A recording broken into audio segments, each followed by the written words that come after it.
Al-Kisah, berhala yang menginformasikan kehadiran Nabi Muhammad. Diriwayatkan dari Ali bin Abi Thalib, dia berkata, ketika kami sedang bersama Rasulullah. Di masa permulaan Islam, tiba-tiba seorang penunggang kuda datang kepada kami. Terlihat jelas pada diri dan ontanya, sehabis menempuh perjalanan yang sangat jauh. Hingga kelelahan, dia berhenti di hadapan kami, lalu bertanya, siapakah di antara kalian yang bernama Muhammad? Maka kami memberinya isyarat pada Nabi, lalu dia berkata, hai Muhammad, apakah engkau yang akan menjelaskan padaku apa yang diperintahkan Tuhanmu kepadaku, ataukah aku yang akan menjelaskan padamu apa yang diperintahkan oleh berhala-berhalaku kepadaku? Nabi berkata kepadanya, akulah yang akan menjelaskan padamu apa yang diperintahkan Tuhanku kepadaku. Lalu Rasulullah menjelaskan kepadanya, demikian kata Ali. Beliau bersabda, yang artinya, Islam itu dibangun di atas 5 dasar, beserta syarat-syaratnya. Kemudian orang tersebut berkata, hai Muhammad, aku adalah Ghassan bin Malik al-Amiri. Kami mempunyai sebuah berhala, kami biasa menyembelih kambing pada bulan Rajab di sisinya. Kami biasa mendekatkan diri kepadanya dengan cara melakukan upacara penyembelihan di sisinya. Salah seorang dari kami yang bernama Isham, menyembelih seekor kambing di sisinya. Ketika dia mengangkat tangannya dari kambing tersebut, dia mendengar suara dari tengah berhala tersebut, hai Isham, telah datang agama Islam, berhala-berhala ini batil, darah-darah telah terlindungi, tali silaturahim telah tersambung, telah jelas kebenaran dan keselamatan. Maka Isham menjadi bergembira dengan hal tersebut, dan keluar memberitahukan kepada kami, kabar berita mengenai engkau telah sampai kepada kami, hai Muhammad.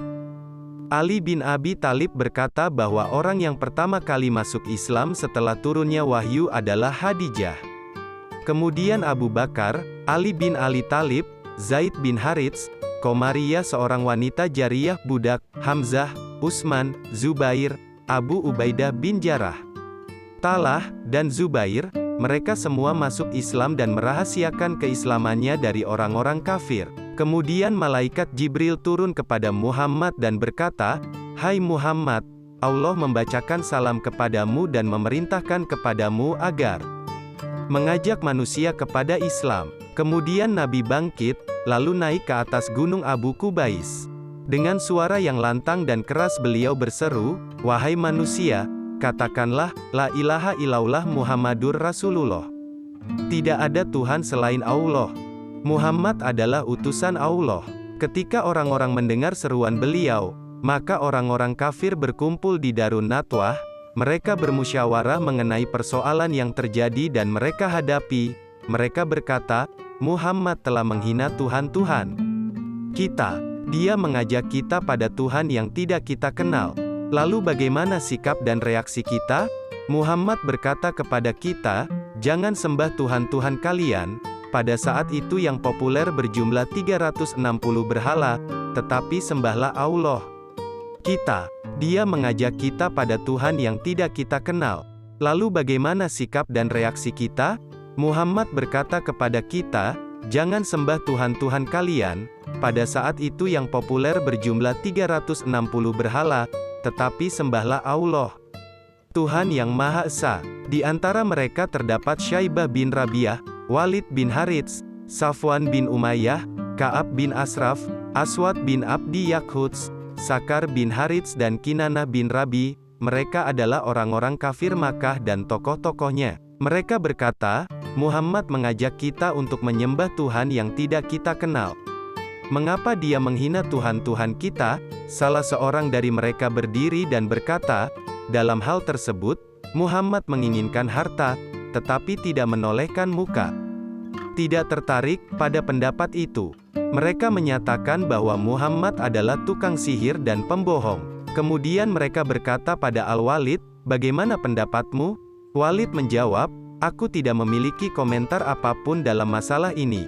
Maka mereka mencaci maki dan marah besar kepadanya. Lalu Walid berkata, berilah kesempatan berpikir kepadaku selama 3 hari. Setelah beberapa hari, seseorang yang bernama Tarik, melakukan penyembelihan di sisi berhala tersebut.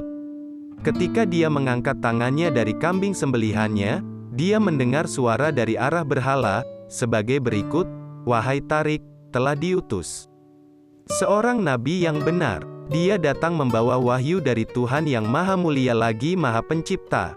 Lalu dia keluar dan meneriakkan hal tersebut pada manusia.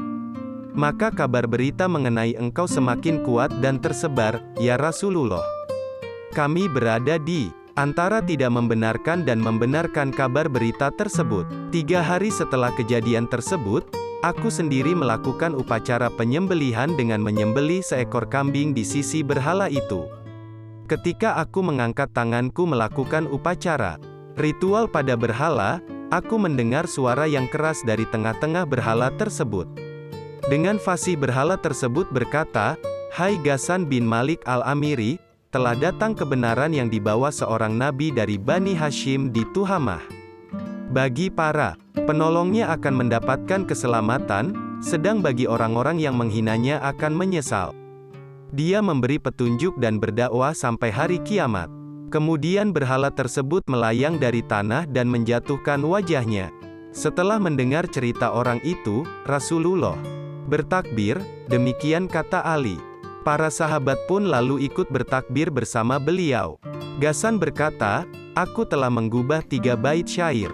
Apakah Baginda Rasulullah mengizinkan aku untuk membacanya?' Rasulullah mengizinkannya. Lalu ia melantunkan bait-bait syairnya, 'Aku mempercepat perjalanan dalam pencarian padamu, Muhammad, dengan segala kemudahan dan kepedihan menyusuri padang pasir.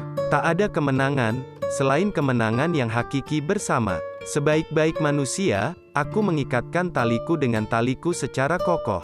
Aku bersaksi bahwa Allah, Dialah yang hak dan yang esa. Ini adalah agama yang aku peluk erat-erat secara eksis, kemanapun kakiku melangkah.